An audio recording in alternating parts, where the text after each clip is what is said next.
Welcome to TG5 news. నా పేరు అలేఖ్య. ముందుగా హెడ్లైన్స్. నోటికి హద్దులు లేకుండా సీఎం మాట్లాడుతున్నారని బీఆర్ఎస్ ఫైర్. మేడిపల్లిలో ఘోర రోడ్డు ప్రమాదం. VBG రామ్జీ చట్టం 2025 గ్రామ స్వరాజ్యానికి game changer. Liquor scam mining మాఫియాపై కాంగ్రెస్ నేత రమ్యారావు సీరియస్ ఆరోపణలు. శ్రీ రేణుకా ఎల్లమ్మ తల్లి కళ్యాణ మహోత్సవం. తెలంగాణ రాజకీయాల్లో వేడి చెలరేగింది. సీఎం రేవంత్ రెడ్డి వివాదాస్పద వ్యాఖ్యలపై బీఆర్ఎస్ తీవ్ర ఆగ్రహం వ్యక్తం చేస్తోంది. సీఎం ప్రసంగాలు ప్రజలను రెచ్చగొట్టే స్వరూపంలో ఉన్నాయంటూ కఠిన సెక్షన్లతో కేసులు నమోదు చేయాలని తెలంగాణ పోలీసులను డిమాండ్ చేస్తోంది. సీఎం రేవంత్ రెడ్డి వ్యాఖ్యలపై బీఆర్ఎస్ నేతలు ఆగ్రహంతో మండిపడుతున్నారు. కేసీఆర్ ను 100 మీటర్ల లోతులో పాతి పెడతానన్న సీఎం వ్యాఖ్య ప్రజాస్వామ్య విలువలకు విరుద్ధమని బీఆర్ఎస్ తీవ్రంగా ఖండించింది. తెలంగాణ సాధనలో 1200 మంది అమరుల బలిదానాలను అవమానించేలా ముఖ్యమంత్రి మాట్లాడుతున్నారని విమర్శలు వెలువెత్తాయి. సికింద్రాబాద్ అస్తిత్వంపై ప్రశ్నించిన మాజీ మంత్రి శ్రీనివాస్ యాదవ్ పై కేసులు పెట్టి సీఎం మాత్రం రెచ్చగొట్ట వ్యాఖ్యలు చేస్తే పోలీసులు చట్టం ఎక్కడ ఉందని బీఆర్ఎస్ ప్రశ్నించింది. ఎన్టీఆర్ వర్ధంతి సందర్భంగా కూడా ప్రజలను రెచ్చగొట్టేలా మాట్లాడారని ఆరోపిస్తూ సీఎం రేవంత్ పై కఠిన సెక్షన్లతో కేసులు పెట్టాలని తెలంగాణ పోలీసులను డిమాండ్ చేసింది. ఆంధ్రప్రదేశ్ కి ఎందుకు పోయినరు? ఆ కేసు వల్ల కాదా? నీ దుందుడుకు వైఖరి వల్ల కాదా?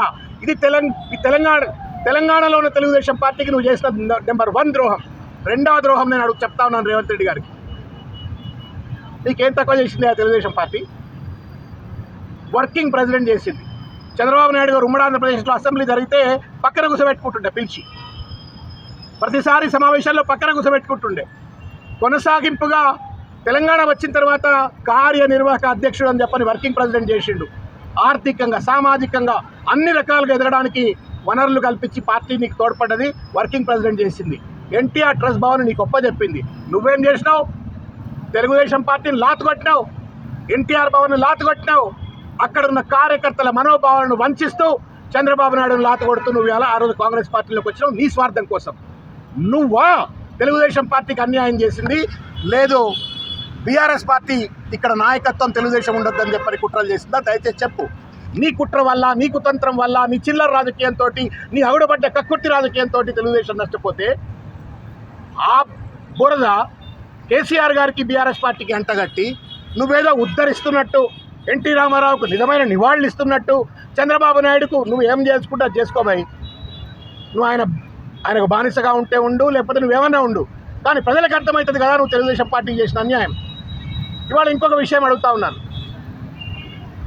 నువ్వు కాంగ్రెస్ పార్టీ ముఖ్యమంత్రివా లేకపోతే తెలుగుదేశం పార్టీ ముఖ్యమంత్రివా? శరీరమేమో కాంగ్రెస్ది, ఆత్మనేమో తెలుగుదేశంది. ఇది ఎక్కడ రాజకీయం? రాహుల్ గాంధీ దేశవ్యాప్తంగా భారతీయ జనతా పార్టీకి వ్యతిరేకంగా కొట్లాడుతూ ఉన్నాడు. భారతీయ జనతా పార్టీతో అంటగా అవుతున్నటువంటి తెలుగుదేశం పార్టీ ఆంధ్రప్రదేశ్లో జాతీయ స్థాయిలో. అటువంటి బీజేపీతో అంటగా అవుతున్నటువంటి ఒక తెలుగుదేశం పార్టీని లేలే తెలుగుదేశం, రారా తెలుగుదేశం, దిమ్మెలు గుల్చు తెలుగుదేశం, బొందలు పెట్టు తెలుగుదేశం అని చెప్పని పిలుపునిచ్చేటువంటి ఒక ఔచిత్యం ఎక్కడది? మేడ్చల్ జిల్లా మేడిపల్లిలో ఘోర రోడ్డు ప్రమాదం జరిగింది. ఆయిల్ ట్యాంకర్ ఢీకొనడంతో బైక్ పై వెళ్తున్న 26 ఏళ్ల యువకుడు అక్కడికక్కడే మృతి చెందాడు. ఉప్పల్ నుండి గట్కేసర్ వైపు ప్రయాణిస్తున్న రిషబ్ శర్మ అనే యువకుడు కనకదుర్గ బార్ సమీపానికి రాగానే ఈ ప్రమాదం జరిగింది. మేడ్చల్ జిల్లా మేడిపల్లిలో రోడ్డు ప్రమాదం ప్రాణం తీసింది. ఉప్పల్ నుంచి గట్కేసర్ వైపు బైక్ పై వెళ్తున్న రిషబ్ శర్మ మేడిపల్లి కనకదుర్గ బార్ సమీపానికి రాగానే అదే దారిన వస్తున్న ఆయిల్ ట్యాంకర్ ఢీకొట్టిన తీవ్రతకు రిషబ్ తలకు బలమైన గాయాలయ్యాయి. సమాచారం అందుకున్న స్థానికులు వెంటనే అంబులెన్స్లు గాంధీ ఆసుపత్రికి తరలించిన అప్పటికే మృతి చెందినట్లు అక్కడి వైద్యులు వెల్లడించారు. ఘటనా స్థలానికి చేరుకున్న మేడిపల్లి పోలీసులు లారీ డ్రైవర్ను అదుపులోకి తీసుకుని కేసు నమోదు చేశారు. ప్రమాదం ఎలా జరిగింది, ఎవరి నిర్లక్ష్యం కారణమా అనే దిశగా పోలీసులు దర్యాప్తు కొనసాగిస్తున్నారు. బీజేపీ తెలంగాణ రాష్ట్ర కార్యాలయంలో మీడియా సమావేశం నిర్వహించిన మాజీ ఎంపీ రాష్ట్ర ఉపాధ్యక్షుడు బూర నర్సయ్య గౌడ్ VBG రామ్జీ చట్టం 2025 గురించి కీలక వ్యాఖ్యలు చేశారు. మన్రేగా పథకంపై కాంగ్రెస్ పాలనలో భారీ అవినీతి జరిగిందని ఆరోపించారు. మోదీ ప్రభుత్వం తీసుకొచ్చిన సంస్కరణలు గ్రామాభివృద్ధికి పునాదిగా మారాయని అన్నారు. బీజేపీ తెలంగాణ రాష్ట్ర కార్యాలయంలో జరిగిన మీడియా సమావేశంలో మాజీ ఎంపీ బీజేపీ తెలంగాణ ఉపాధ్యక్షుడు బూర నర్సయ్య గౌడ్ కీలక వ్యాఖ్యలు చేశారు. VBG రామ్జీ చట్టం 2025 గ్రామ స్వరాజ్యానికి నిజమైన బలమిచ్చే సంస్కరణగా అభివర్ణించారు. MG నరేగా ఖర్చులపై వాస్తవాలు ప్రజల ముందుకు తీసుకువచ్చారు. ఈ వరకు మన్రేగా మీద మొత్తం 11,53,000 కోట్లు ఖర్చైనప్పటికీ కాంగ్రెస్ పాలనలో కేవలం 2,13,000 కోట్లు మాత్రమే వినియోగించారని, మోదీ ప్రభుత్వం మాత్రం 8,53,000 కోట్లు ఖర్చు చేసి పారదర్శకతను తీసుకొచ్చిందని వివరించారు. కాంగ్రెస్ పాలనలో ఫేక్ జాబ్ కార్డులు, ఫేక్ వర్కర్లు, భారీ అవినీతి సాధారణమైపోయిందని ఆరోపించారు. 2014 తర్వాత ఆధార్ సీడింగ్, డీబీటీ ద్వారా నకిలీ లబ్ధిదారులను తొలగించి వ్యవస్థలో పారదర్శకత తీసుకొచ్చిందని అన్నారు. ఈ సమావేశంలో బసవ లక్ష్మీ నరసయ్యతో పాటు బీజేపీ కిసాన్ మోర్చా నాయకులు, సీనియర్ నేతలు హాజరయ్యారు.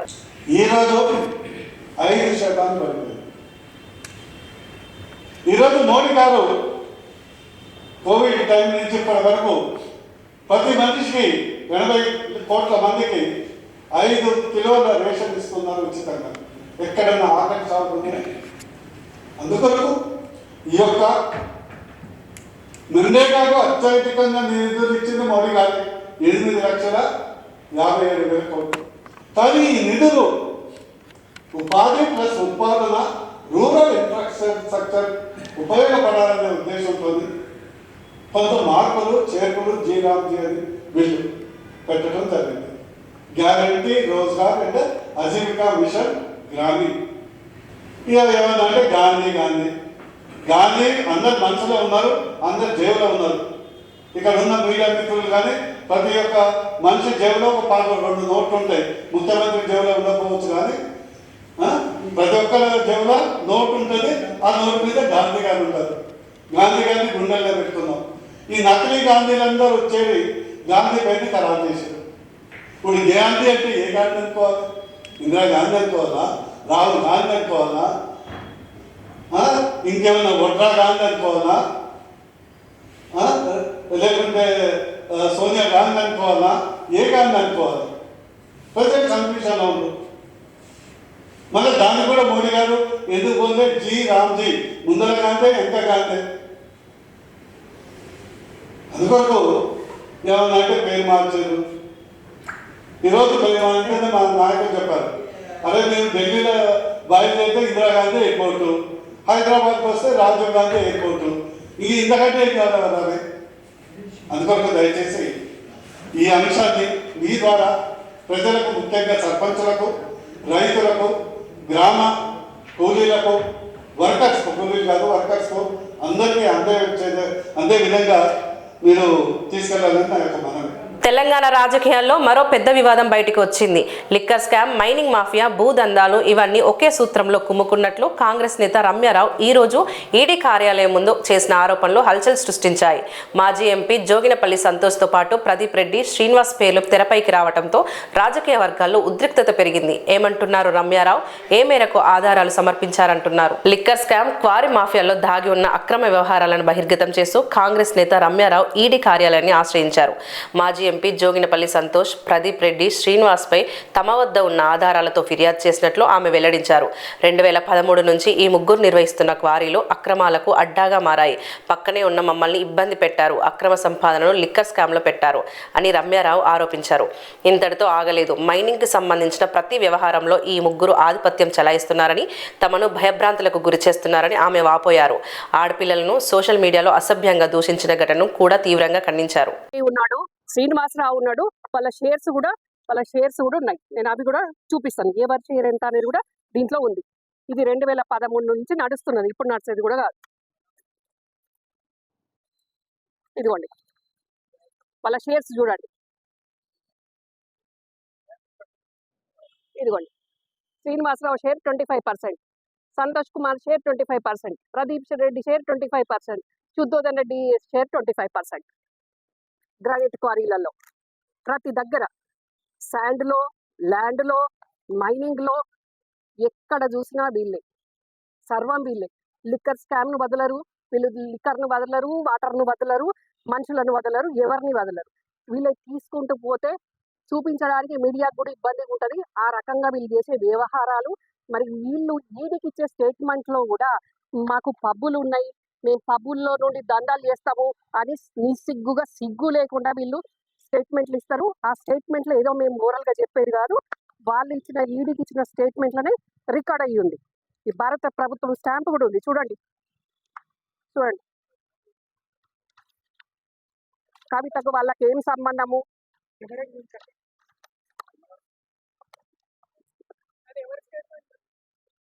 లిక్కర్ స్కామ్ లో నా శ్రీనివాసరావు స్టేట్మెంట్ ఈడీకి ఢిల్లీలో ఈడీకి ఇచ్చిన స్టేట్మెంట్ ఇది. ప్రదీప్ రెడ్డికి ఆయనకేం సంబంధం ఉంది, సంతోష్ కుమార్కి ఆయనకేం సంబంధం ఉంది, కవితకు ఆయనకేం సంబంధం ఉంది అనేది ఇలా చంద్రశేఖరరావు ఆయనకు ఏ రకంగా సంబంధం ఉంది, పార్టీకి ఆయనకి ఏ రకంగా సంబంధం ఉంది అనేది మొత్తం ఆయన ఇచ్చిన స్టేట్మెంట్ ఇది. ఇదేదో మీరు రాసుకొచ్చింది కాదు. శ్రీనివాసరావు ఆయన సొంతంగా ఆయన నాలిక ఆయన నోరుతోటి ఢిల్లీలో చెప్పిన స్టేట్మెంటు, ఇక భారత ప్రభుత్వ ముద్రతోటి ఉన్న స్టేట్మెంట్ ఇది. ఇది ఇది మేము రాసుకొచ్చిన కంప్లైంట్ కాదు. ఇప్పుడు ఇదే కంప్లైంట్ ఇదే స్టేట్మెంట్ మాకున్న రిలేటెడ్ ప్రాబ్లమ్స్ అని ఇప్పుడు జాయింట్ డైరెక్టర్ గారు చూపిస్తే ఆయన కూడా అక్నాలెడ్జ్మెంట్ కాపీ ఇవ్వమని తీసుకొని ఇచ్చారు. దుబ్బాక నియోజకవర్గంలోని చేగుంట మండలం కర్నాల్పల్లి గ్రామంలో శ్రీ రేణుకా ఎల్లమ్మ తల్లి కళ్యాణ మహోత్సవం ఘనంగా జరిగింది. కార్యక్రమానికి మైనంపల్లి హనుమంతరావు, దుబ్బాక ఇన్ఛార్జ్ చెరుకు శ్రీనివాస్ రెడ్డి ముఖ్య అతిథులుగా హాజరై ప్రత్యేక పూజలు నిర్వహించారు. గ్రామ ప్రజలతో కలిసి ఆధ్యాత్మిక వేడుకల్లో పాల్గొన్న నాయకులు గ్రామాభివృద్ధి మరియు ప్రజల శ్రేయస్సు కోసం అమ్మవారి ఆశీస్సులు ప్రార్థించారు. దుబ్బాక నియోజకవర్గం చేగుంట మండలం కర్నాల్పల్లి గ్రామం శ్రీ రేణుకా ఎల్లమ్మ తల్లి కళ్యాణ మహోత్సవం సందర్భంగా ఆధ్యాత్మిక వాతావరణం అలముకుంది. ఈ కార్యక్రమానికి విచ్చేసిన మైనంపల్లి హనుమంతరావు, దుబ్బాక ఇన్ఛార్జ్ చెరుకు శ్రీనివాస్ రెడ్డి అమ్మవారిని దర్శించుకుని ప్రత్యేక పూజలు నిర్వహించారు. గ్రామ ప్రజలతో కలిసి మహోత్సవ కార్యక్రమంలో పాల్గొన్న నాయకులు గ్రామాభివృద్ధి ప్రజల శ్రేయస్సు కోసం అమ్మవారి ఆశీర్వాదాలు కోరుతూ గ్రామస్తులతో మమేకమయ్యారు. అమ్మవారి కళ్యాణోత్సవంలో గ్రామం పండుగ వాతావరణంలో కలకలలాడింది. సందర్భంగా భక్తులందరూ కూడా ఎల్లమ్మ తల్లి దీవెనలు ఉండాలి. వాడి పంటలతోటి సుఖశాంతులతోటి ప్రాంతంలో పారిశ్రామికంగా ఎంతో అభివృద్ధి చెంది మరి ఉద్యోగ అవకాశాలు కావచ్చు. ఇదే విధంగా ప్రజలందరూ కలిసిమెలిసి ఉండాలని మనస్ఫూర్తిగా కోరుతా ఉన్నా. మరి ఆలయ కమిటీ కూడా అభినందిస్తూ ఉన్నా. సౌకర్యాలు బ్రహ్మాండంగా చేశారు. ఇదే విధంగా మరి ఎల్లప్పుడూ కూడా మరి ఆ ఎల్లమ్మ తల్లి దీవెన ఉండాలి. కాంగ్రెస్ పార్టీ ప్రజాప్రభుత్వం మనందరి ప్రభుత్వం పైన కూడా ఎల్లమ్మ తల్లి దీవెన ఉన్నప్పుడు మన ప్రజలందరికీ న్యాయం జరుగుతుంది, సంక్షేమ కార్యక్రమాలు అందుతాయి. కాబట్టి ఆ ఎల్లమ్మ తల్లి అందరినీ మనస్ఫూర్తిగా దీవించి ముందుకు పంపాలని కోరుతాం. సంగారెడ్డి జిల్లా ఇస్నాపూర్ మున్సిపాలిటీ పరిధిలో ఇందిరమ్మ మహిళా శక్తి చీరల పంపిణీ కార్యక్రమం అట్టహాసంగా జరిగింది. మున్సిపల్ కమిషనర్ వెంకట కిషన్ రావు అధ్యక్షతన జరిగిన ఈ కార్యక్రమానికి మహిళలు విశేషంగా హాజరయ్యారు. కార్యక్రమంలో స్థానిక ప్రజాప్రతినిధులు, అధికారులు పాల్గొన్నారు. సంగారెడ్డి జిల్లా ఇస్నాపూర్ మున్సిపాలిటీ పరిధి ఇందిరమ్మ మహిళా శక్తి చీరల పంపిణీతో ప్రాంతం పండుగ వాతావరణంలో మారింది. మున్సిపల్ కమిషనర్ వెంకట కిషన్ రావు అధ్యక్షతన జరిగిన ఈ కార్యక్రమానికి పెద్ద సంఖ్యలో మహిళలు హాజరయ్యారు. స్థానిక ప్రజాప్రతినిధులు, మున్సిపల్ అధికారులు కార్యక్రమంలో పాల్గొని చీరలను మహిళలకు అందజేశారు. ప్రభుత్వ పథకాలు అందరికీ చేరాలని లక్ష్యంగా చీరల పంపిణీ కార్యక్రమాన్ని పెద్ద ఎత్తున నిర్వహించినట్లు అధికారులు తెలిపారు. ఇస్నాపూర్లో చీరల పంపిణీతో ఆనందోత్సాహాలు వ్యక్తం చేసిన మహిళలు ప్రభుత్వం చేపడుతున్న మహిళా శక్తి కార్యక్రమాన్ని అభినందించారు. పార్టీ భేదాలు ఉన్నాయమ్మా, ప్రతి ఒక్కరికి కూడా అందాల్సిందే. కాకపోతే రానోళ్ళు పోయి అక్కడ సంబంధించిన డిపార్ట్మెంట్కు పోయి కన్వర్ట్ చేసి మీకు ఇబ్బంది అయితే అలాంటి ప్రజాప్రతినిధులను సహకరిస్తే మేము కూడా మరి అధికారుల దృష్టికి తీసుకెళ్తాం. వాళ్ళు కూడా ప్రతి ఒక్కరికి అందేలా ప్రయత్నం చేస్తారు. రాలేదంటే అది ఎక్కడో లోపం ఉంటుంది. మీకేం రేవంత్ రెడ్డి పగ కాదు, మేము పగ కాదు, మన ప్రాబ్లం ఉంటుంది. మనం పోయి పైరవి చేసుకోవాలి. ఒక గవర్నమెంట్ పేదలకు స్కీమ్ ఇచ్చేటప్పుడు దాన్ని టీవీలలో పెద్ద ప్రభాగండనే చేస్తారు. దాన్ని మనం యూజ్ చేసుకోవాలి. సంబంధించిన డిపార్ట్మెంట్ కోవాలి పోయి మన అయ్యామయ్యో నాకు ఈ స్కీమ్ వస్తలేదు, భద్రాద్రి కొత్తగూడెం జిల్లాలో బీఆర్ఎస్ కార్యకర్తలతో కీలక సమావేశం జరిగింది. కాంగ్రెస్ ప్రభుత్వంపై తీవ్ర విమర్శలు చేస్తూ ఎంపీ వద్దిరాజు రవిచంద్ర పార్టీ శ్రేణులకు దిశానిర్దేశం చేశారు. ముఖ్యమంత్రి రేవంత్ రెడ్డి వ్యాఖ్యలు ప్రజాస్వామ్యానికి విరుద్ధమని ఆయన మండిపడ్డారు.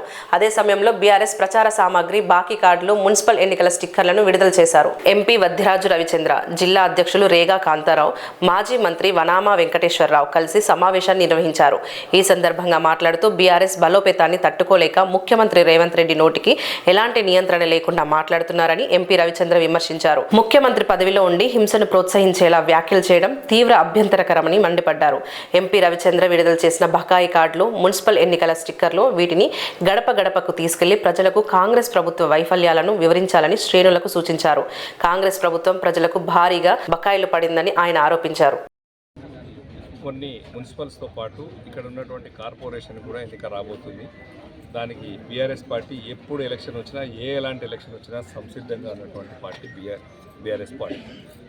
60 డివిజన్లలో జరగబోతున్నటువంటి ఎన్నిక మా జిల్లా అధ్యక్షులు రేగా కాంతారావు గారు, ఈ కాన్స్టిట్యున్సీ ఇన్ఛార్జ్ మాజీ మంత్రివర్యులు వనమా వెంకటేశ్వర గారు, ఈ కాన్ఫరెన్స్కి సమన్వయంగా వీరిద్దరికి ఇక్కడ ఉన్నటువంటి అందరి మధ్యలో నేను వచ్చినటువంటి ఈ ఇన్ఛార్జిగా ఈ 60 డివిజన్లలో ఎలక్షన్ ఫిబ్రవరి 2వ వారంలో జరుగుతుందని తెలిసింది. ఇది అందరికీ తెలిసిన విషయమే. ఆ ఎలక్షన్స్ జరిగే 60 డివిజన్లలో మా బ్రహ్మాండమైన నాయకత్వం, యువత ముందుకు వస్తుంది. ఒక్కొక్క డివిజన్లో 4-5 పోటీ పడుతున్నారు. ఖచ్చితంగా మేము యువతను ప్రోత్సహిస్తాం, కొత్త వాళ్ళని కూడా తీసుకొని ముందుకెళ్తాం. బ్రహ్మాండంగా ఈ వచ్చే ఎలక్షన్లో ఇక్కడ బీఆర్ఎస్ పార్టీ కొత్తగూడెం కార్పొరేషన్ని కైవసం చేసుకుంటుందని ఖచ్చితంగా ముందుకెళ్తున్నాం. మేము ఎలాంటి ఇబ్బందులు లేకుండా, అరమరికలు లేకుండా సమన్వయంతో ముందుకెళ్తున్నాం. మా పార్టీ మీరు రోజు చూస్తున్నారు. ఇక్కడ ఖచ్చితంగా మా పార్టీలో రోజు జాయినింగ్స్ కానీ, కార్యకర్తలు వచ్చి పనిచేయడాలు కానీ మా పార్టీ కార్యక్రమం స్టార్ట్ అయినాయి.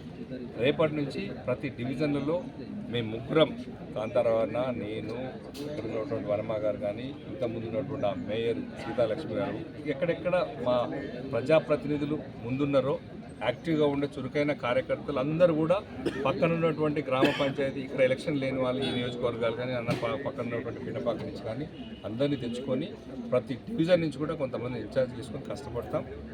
ఈ 20 రోజులు 25 రోజులు గట్టిగా కష్టపడతాం, ఎలక్షన్ చేస్తాం, గట్టిగా ఫైట్ చేస్తాం. 100% ఈ కొత్తగూడెం కార్పొరేషన్ కారు జెండా, కారు గుర్తుని ఎగరేస్తాం. ఇది ఖచ్చితంగా జరుగుతుంది. సార్, మీ కొత్తగూడెం ఇన్ఛార్జ్ ఉన్నారు కదా, ఎవరితో పొత్తు కానీ లేకపోతే ఎట్లా 5 రోజుల తర్వాత డిసైడ్ చేస్తాం.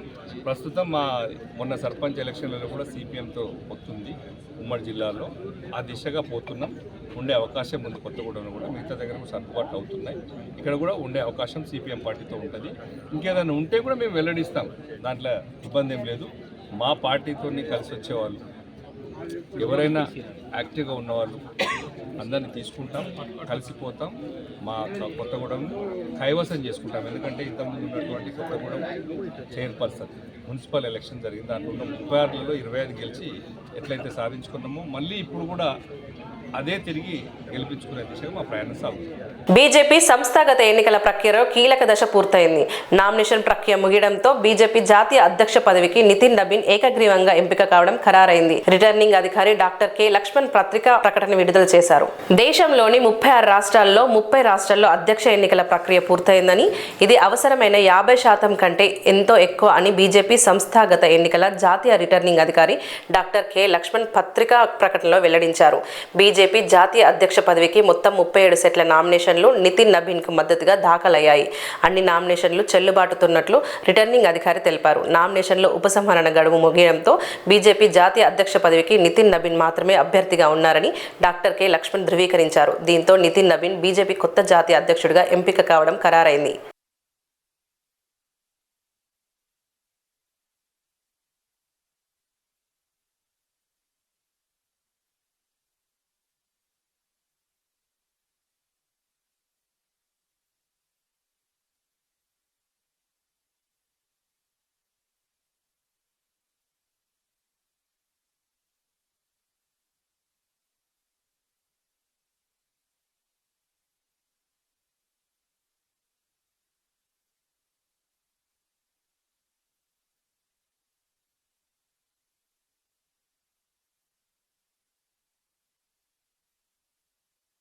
రోడ్డు ప్రమాదాలను తగ్గించేందుకు రాష్ట్ర వ్యాప్తంగా జరుగుతున్న అరైవ్ అలైవ్ 2026 ప్రత్యేక ఉద్యమంలో భాగంగా సంగారెడ్డి జిల్లాలో విస్తృత అవగాహన కార్యక్రమాలు చేపట్టారు. జిల్లా ఎస్పీ పరితోష్ పంకజ్ ఆదేశాల మేరకు పోలీస్ శాఖ ప్రజల్లో భద్రతా చైతన్యం కల్పిస్తోంది. సంగారెడ్డి జిల్లా వ్యాప్తంగా రోడ్డు భద్రతపై ప్రత్యేక ఆందోళన అరైవ్ అలైవ్ 2026 కార్యక్రమాన్ని మరింత వేగవంతం చేసిన జిల్లా ఎస్పీ పరితోష్ పంకజ్ జిల్లాలో రోడ్డు ప్రమాదాలు తగ్గి ప్రతి పౌరుడు సురక్షితంగా గమ్యానికి చేరుకోవాలనే లక్ష్యంతో పోలీసులు భారీ స్థాయిలో అవగాహన కార్యక్రమాలు చేపట్టారు. స్పీ పరితోష్ పంకజ్ ఐపీఎస్ ఆదేశాల మేరకు జిల్లా వ్యాప్తంగా ఉన్న అన్ని పోలీస్ స్టేషన్ పరిధిలోని ప్రధాన కూడల్లో వాహనదారులకు రోడ్డు భద్రత, ట్రాఫిక్ నియమాలు, ప్రమాదాల నివారణపై సూచనలు అందించారు.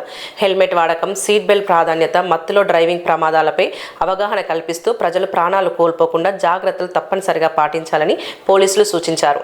ట్రాఫిక్ నియమాలు ఖచ్చితంగా పాటిస్తేనే అరైవ్ అలైవ్ లక్ష్యం సాధ్యమవుతుందని జిల్లా పోలీసులు ప్రజలకు విజ్ఞప్తి చేశారు. So I appeal to all of you. This is not just an awareness program, because you are future of this nation.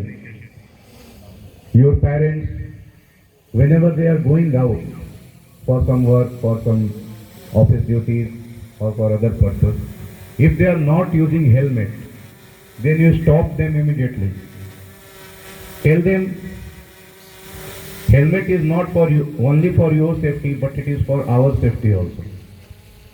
Because whenever road accident takes place, and if a person dies in road accident, not only the person death happens, but also the entire family suffers. So you are not going to drive your two-wheelers, bikes, but whenever you are seeing your parents, please stop them, please tell them that police department, police person, police officers came to my school. They told us not to allow your parents go out without helmet. So this is one message I wanted to give you to all the school students and also all those teachers who are present here, principal and all other dignitaries. My request to all of you, this road safety is not only for police department, this is for your safety, for your family safety. So you are a person whenever he is moving on two-wheeler and if he is meeting with an accident, the entire body is safe. Only because of head injury the person dies. There are plenty of cases. Once you wear the helmet, be safe with that helmet. So please start using helmet, drive safely, drive slowly, do not overspeed. And whenever you are seeing signal red or green, then follow accordingly. Try to follow the traffic rules so that at least from Sangareddy district we can start this initiative that we can reduce the number of road accidents and number of deaths. Thank you all of you. Bulletin ముగించే ముందు headlines మరోసారి. నోటికి హద్దులు లేకుండా CM మాట్లాడుతున్నారని BRS fire. మేడిపల్లిలో ఘోర road ప్రమాదం. VBG Ramji చట్టం 2025 గ్రామ స్వరాజ్యానికి game changer. Liquor scam, mining మాఫియాపై కాంగ్రెస్ నేత రమ్యారావు సీరియస్ ఆరోపణలు. శ్రీ రేణుకా ఎల్లమ్మ తల్లి కళ్యాణ మహోత్సవం. ఇవి ఈనాటి బులెటిన్స్. మరో బులెటిన్తో మళ్ళీ కలుద్దాం. అంతవరకు సెలవు.